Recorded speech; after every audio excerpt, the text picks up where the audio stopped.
파파 게러지 여러분 안녕하세요. 네, 오랜만입니다. 네, 오늘 여러분한테 소개시켜줄 차량도 바로 역사에 관한 이야기입니다. 뭐 재미없다는 사람도 있겠지만 저는 꿋꿋하게 이 컨텐츠를 유지할 수 있도록 하겠습니다. 자, 여러분 고질라 아세요?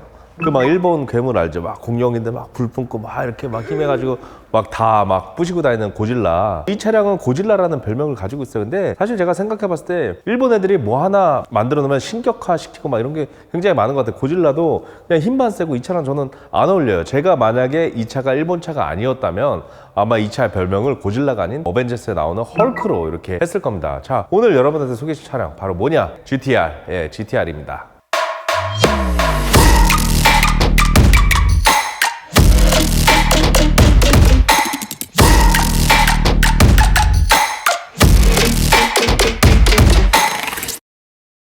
자, 여러분 GTR, 여러분들이 알고 계신 GTR은 닛산 차를 알고 있는데 사실 닛산 차가 아닙니다. 이 차량 같은 경우에는 2차 세계대전 이후로 이제 일본이 전쟁에서 패하죠. 알다시피 뭐 리틀보이랑 팬맨을 딱 맞고 이제 항복을 딱 하는데, 어쨌든 2차 세계대전 패망 후에 이제 일본 경제는 말 그대로 진짜 최악이었어요. 모든 세계가 일본이 과연 살아남을 수 있을까 이럴 정도로 굉장히 못 살았다고 합니다. 근데 일본에 굉장히 이제 좋은 희소식이 들려요. 그게 바로 뭐냐? 우리한테 굉장히 아픈 기억이지만 1950년도에 이제 6.25 전쟁이 이제 발발을 합니다. 그래가지고 전쟁 덕에 이제 일본의 경제가 급성장돼요. 왜 그러냐면은 군공군들이 이렇게 위에서 이렇게 쳐들어오면 아래에서 이제 도와주는 이제 미국이나 이런 도와주잖아요. 연합군들이 아래에서부터 이렇게 도와주는데 그 거점을 일본으로 잡았었어요. 그래서 일본에서 이제 대량으로 막 뭐 군용차나 이런 걸 거기서 만들어가지고 이렇게 전쟁 물자로 이렇게 막 실어가지고 보냈는데, 그 덕을 굉장히 많이 보는 회사가 여러분들 알고 계시는 도요타입니다. 예. 도요타 회사가 트럭을 수출 저희한테 해가지고 굉장한 덕을 많이 봤어요. 그래서 도요타는 이걸 계기로 해가지고 이제 1955년도에 이제 크라운이라는 독자 개발한 차량을 내놓고 굉장한 지금까지 현재 이제 성공 가도를 이렇게 걷고 있습니다. 어쨌든 뭐 굉장한 큰 회사들이 그때 이제 많이 생기기 시작했고, 어쨌든 이런 규모가 큰 뭐 도요타나 큰 대기업이 아닌 굉장히 작은 자동차에서 이렇게 유래된 엄청난 차량이 등장을 하기 시작합니다. 그게 바로 뭐냐면은 프린스 자동차 중공업이라는 회사에서 내놓은 스카이라인입니다. 스카이라인이 뭔지 이따가 알려드릴게요. 왜 스카이라인인지. 네. 이들은 2차 세계대전 전투기를 설계했던 나카가요 이치인가? 그 사람 필두로 사쿠라이 시니치로, 그 다음에 마츠다 테츠총가 테츠양가 뭐라는 사람들이 만든 기업으로 패전은 전쟁 물자를 만들 수 없어 전투기 제작의 기술력을 차량에다가 접목을 하기 시작을 합니다. 그래서 유럽의 자동차 역사도 그래서 이 기술력을 보여줄 것이 바로 어디냐? 바로 레이싱입니다. 1963년도에 제1회 일본 그랑프리가 아닙니다. 제가 일전에 이제 A1에서 설명을 했듯이 니르 브르크링 이 서킷에 대해서 이제 우리 황민호 과장님이랑 이야기를 했는데, 그때도 히틀러가 국민들의 사기를 높이기 위해서 자동차 산업이랑 그 다음에 레이싱 그거를 이제 많이 열었다 이렇게 말을 한 적이 있는데, 일본도 유럽의 국가를 좀 많이 따라하는 편이라서 국민들의 사기를 위해서 전쟁에 패한 그거를 사기를 증폭시킨다는 명목 하에서 이렇게 일본 제1회 그랑프리가 열리기 시작을 합니다. 그래서 많은 메이커들이 참가를 해요. 근데 이 프린스 자동차 중공업이라는 회사는 굉장히 작은, 엄청나게 작은 그냥 기술력 하나로 이렇게 하는 애였는데, 얘네들은 이제 전투기를 만들던 애들이다 보니까 하늘과 땅이 맞닿는 능선이라고 그래가지고 전투기를 만든 사람들이 만든 차라고 이해하면 되죠. 그런 뜻의 스카이라인이라는 이름이 탄생이 됩니다. 초반 스카이라인은 96마력의 동급 타메이커 대비해서 고성능을 지향을 했는데, 당시 개조하지 않기로 한 합의를 무시한 메이커들로 인해서 8위라는 기록으로 1회 그랑프리를 마감합니다. 뭐 참혹했었죠. 근데 약속을 했었는데 알잖아요. 그쪽 나라 사람들 이것도 내가 이렇게 얘기했다고 그 사람들이 또 댓글 달 수도 있지만, 그 사람들 내가 이래봤을 때 그런 거 앞에서는 예 하이 예 스미마세 막 이런데 뒤에 가서 딱 이런.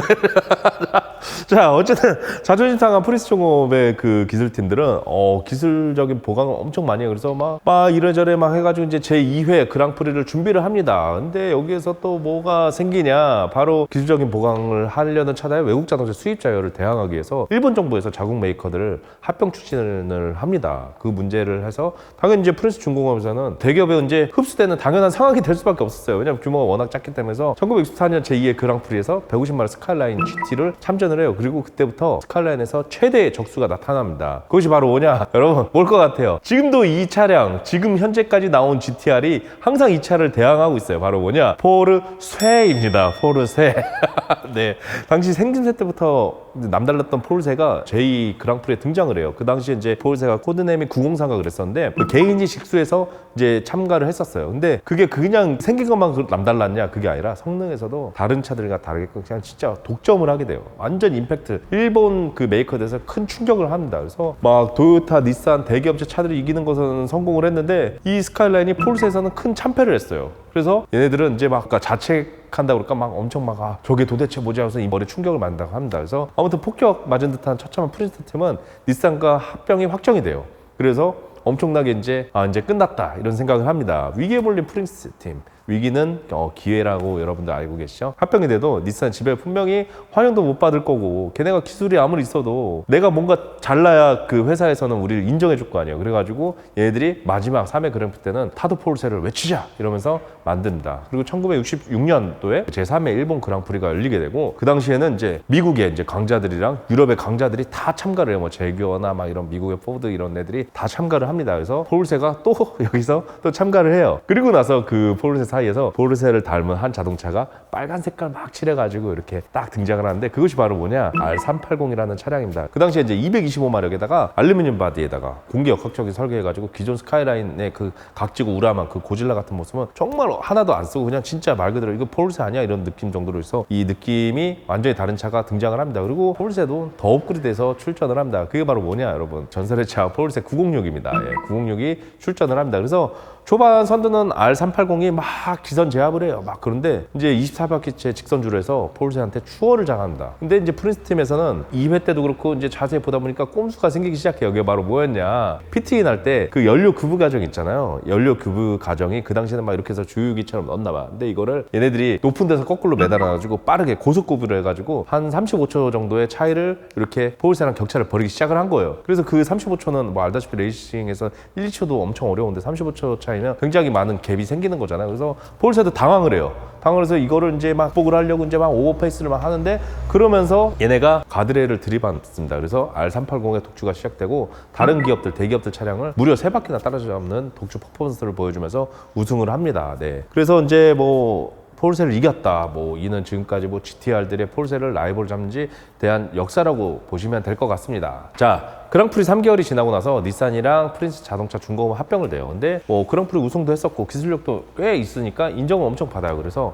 프린스는 닛산과 합병의 좋은 딜을 보게 됩니다. 그리고 3년 뒤에 프린스 기술진들이 이제 만든 닛산 자동차가 나오는데 그게 바로 뭐냐? 아까도 이야기한 대로 R380에 쓰이던 엔진을 그대로 시판용으로 개량해서 넣어 만들어서 스카이라인 3세대 최초의 GTR이 탄생이 됩니다. 이때부터 3세대 때부터 GTR이라는 단어가 붙기 시작을 해요. 원래 이름은 스카이라인이에요. 스카이라인에 뭐 GTT도 있고 GT도 있고 뭐 여러 가지 있는데 GTR은 사실 잘 안 붙는데 이때부터 붙기 시작을 합니다. 그래서 이제 레이싱 불패 GTR이 1972년까지 레이싱 통산 58승 대기록을 내면서 불패신화라는 단어를 이때부터 또 넣게 되었습니다. 근데 이제 승승장구할 것 같은 일본차 역사를 자랑했던 이 GTR이 73년도부터 배가스 규제로 인해서 역사 속에 사라지기 시작을 합니다. 거기다가 스카이라인이라는 이름만 굉장히 조용히 써요. 여러분도 아시다시피 스카이라인이라는 이름은 한국에서도 실제로 들어왔어요. 인피니티라는 메이커로 들어왔는데 어쨌든 이제 그로부터 한 18년 후에 1989년도에 일본에서 어떤 일이 있었냐 여러분도 알죠? 버블 경제. 제가 이 시대 때 차를 굉장히 좋아하잖아요. 제가 그래서 마츠다 RX-7도 있었고 여러분들이 이제 좋아하는 분노의 질주에 나온 차들이 대부분 다 이 버블 경제 때 탄생한 차예요. 그때는 경차를 내놔도 그냥 내놓은 게 아니에요. 막 진짜 옵션이 막 화려했어요. 경차인데 막 거링도 붙어 있고 경차인데 스포츠카고 막 경차인데 미드십 있고 난리가 아니었어요. 그때 있는 거는 컬렉터 입장에서도 버블 경제에 있었던 일본 차들은 수집의 대상이 지금까지도 되기도 합니다. 어쨌든 89년도에 메이커 간들의 이제 스포츠카 전쟁이 또 시작이 돼요. 이제 왜냐면 이제 버블 경제가 회사 가치가 올랐으니까 뭐래도 다 팔려 내놓는 거야. 그래서 얘네들이 자기네들 기술을 이제 보여줄 때가 된다. 이 차가 사실 기술력이 아무리 높고 아무리 빠르고 아무리 뭐 좋은 차를 내놔도 이 경쟁력, 가격이나 뭐 이런 전체적인 뭐 실용성이나 이런 걸 따지기 시작을 하는데 불이 꺼졌다.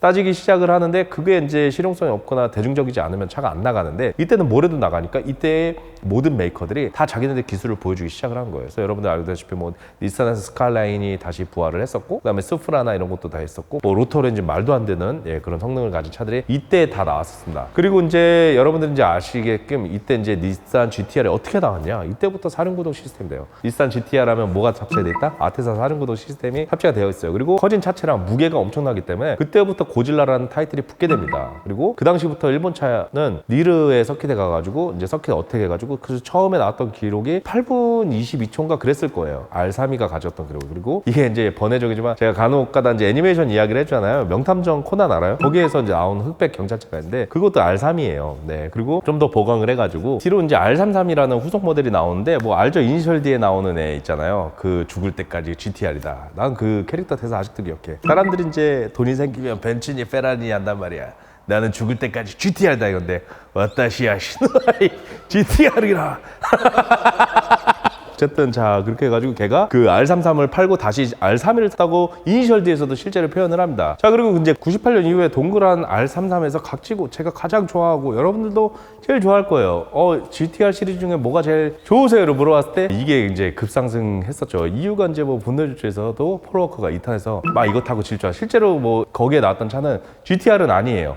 GTS인가 GTT 바디에다가 이렇게 GTR 개조를 해놓은 차인데 어쨌든 거기에 나오는 질주 장면은 잊을 수가 없어요. R33 나중에 내가 가져와서 한번 리뷰를 해줄게요. 어쨌든 대단한 차량이긴 한데 이 일본의 마력 제한을 해서 280마력이었었는데 간단한 튜닝만 해도 400마력 오버가 되는 지금의 명기라는 RB266 DTT 엔진이 탑재되어 있다고 보시면 돼요. R34에. 네. 저도 R34가 좀 좋은 게 있으면 하나 가지고 싶긴 합니다. 자, 어쨌든 R34를 마지막으로 GTR 또 사라지게 돼요. 왜 그러냐면 버블 경제가 점점 사라졌기 때문이에요. 직격을 맞게 했고 그 당시에 닛산이 또 엄청 어려워졌어요. 어려워져가지고 경영진이 바뀌게 됐는데 그 경영진 바뀐 사람 알죠? 카를로스 곤이라고 르노에 있었던 분인데 어쨌든 그 수장이 닛산을 오자마자 완전 진짜 적자였었던 닛산을 오자마자 진짜 다 살리기 시작했는데 그때 없앴던 차가 바로 뭐냐 GTR을 바로 없앴어요. 이거는 우리한테 닛산한테 도움이 안 된다 그래서 여러 가지 특별 조치를 해서 그리고 그때 이제 많은 일본 노동자들이 닛산을 떠났었어요. 왜냐면 이 사람들이 이제 구조를 조정했었거든요. 어쨌든 카를로스 곤의 뭐 이런 경영 능력으로 인해서 닛산 다시 흑자로 돌아서기 시작을 했었고요. 그리고 이제 한국에서도 스카이라인이 들어오는데 이게 이제 여러분들이 잘 알고 계시는 인피니티 G35 있잖아요. 그게 일본에서는 스카이라인으로 판매가 되었었어요. 그게 그 특유한 4개의 원형 후미등이 있어요. 스카이라인 하면 뒤에서 봤을 때 동그란 거 이렇게 4개가 들어가는데 그 후미등도 빠지고 좀 더 이제 대중적이고 좀 실용적이면서도 이제 편한 차로 이렇게 바뀌었습니다.